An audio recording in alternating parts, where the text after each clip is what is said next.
Have you ever wondered what fear looked like in 17th century England? Picture this: whispers of curses, shadows in the night, and a name spoken only in dread: Matthew Hopkins. Known as the Witchfinder General, Hopkins wasn't a judge, he wasn't a lawman, yet he wielded an almost unholy power, deciding who lived and who died. But who was this man who brought terror to hundreds, and what drove him to become one of the most feared figures of his time?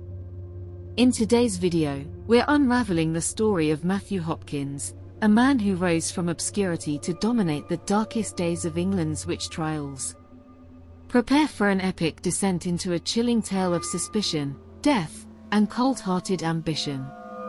The year was 1644. England was in chaos, torn apart by a brutal civil war.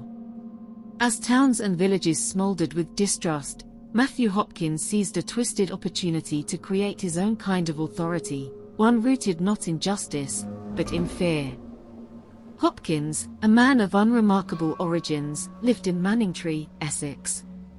By all accounts, he was young, under 30, and had little to his name but a silver tongue and a burning ambition. And yet, over the next 2 years, he would send shockwaves through the English countryside, turning superstition into weaponry and wielding it to devastating effect. Hopkins saw an opportunity in the fear that already simmered under England's surface. As religious and political tensions brewed, people began to fear not just invaders, but their own neighbors. Superstition ran rampant, and the concept of witchcraft was no longer just folklore, it was a deadly accusation. And Hopkins was ready to exploit it. In 1644, Hopkins claimed that he overheard a group of women discussing their dealings with the devil. With this alleged discovery, he declared himself a witchfinder and convinced the local authorities that the threat of witches was not only real but urgent.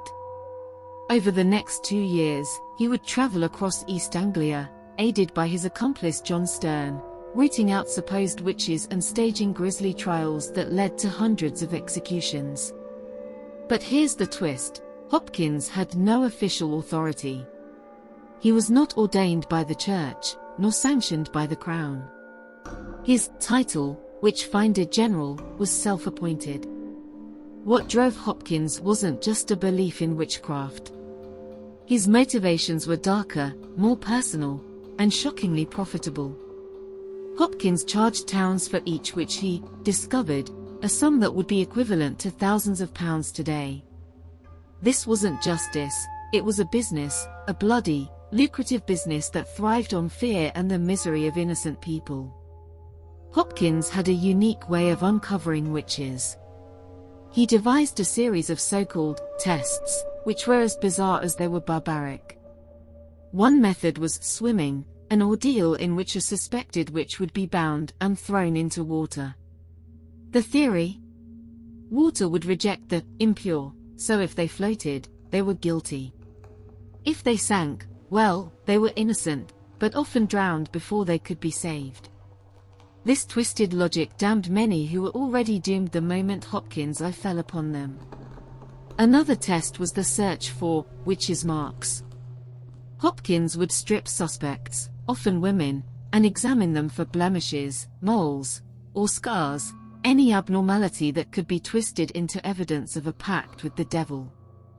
This inspection was humiliating and invasive, but in the twisted frenzy of the witch hunts, no one dared to protest. For Hopkins, every mark was a mark of guilt, every blemish a binding contract with darkness. Hopkins' influence spread quickly. In 1645, he targeted the small town of Chelmsford. In a span of days, Hopkins had several townspeople imprisoned.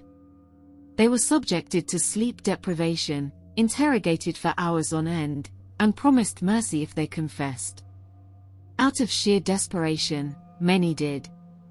These confessions were often wild tales of pacts with the devil, midnight gatherings, and bizarre curses. But for Hopkins, it was enough. Each confession was another tally in his twisted ledger, another name condemned by his own design. What's even more shocking is the number of lives Hopkins destroyed. Over his 2-year reign, an estimated 300 individuals were executed on his word alone. To put that in perspective, more people were executed during his brief crusade than in the entire century that followed.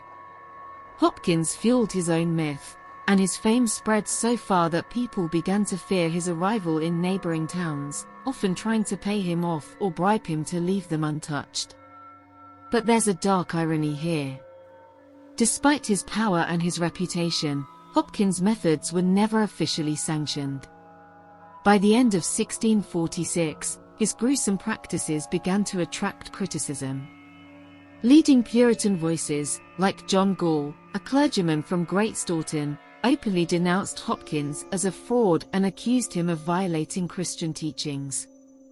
Gall's campaign against Hopkins brought public attention to the horrific practices Hopkins used and sparked debates that questioned the morality of his witch hunts.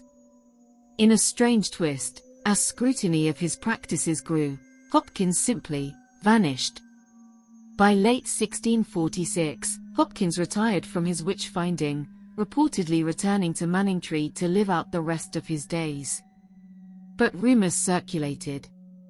Some said he'd been accused of witchcraft himself, forced to undergo his own ordeal, a poetic end for a man who had brought terror to so many.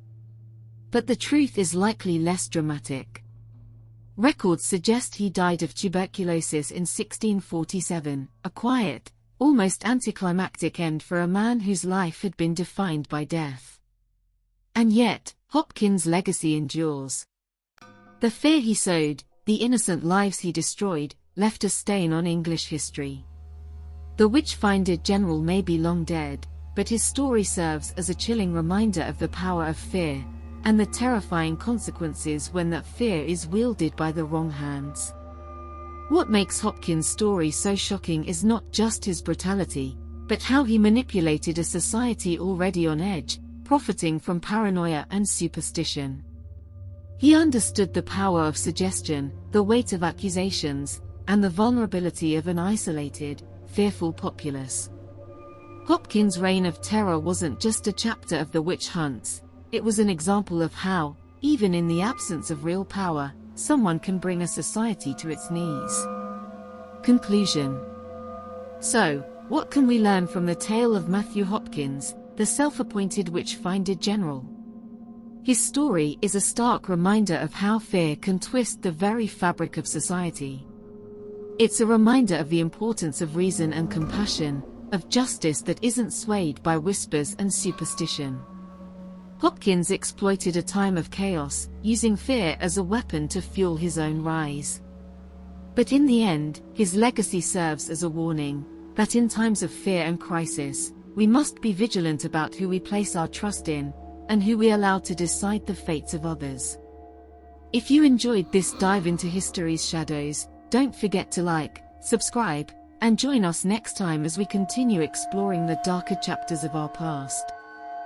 Thank you for watching. Until next time.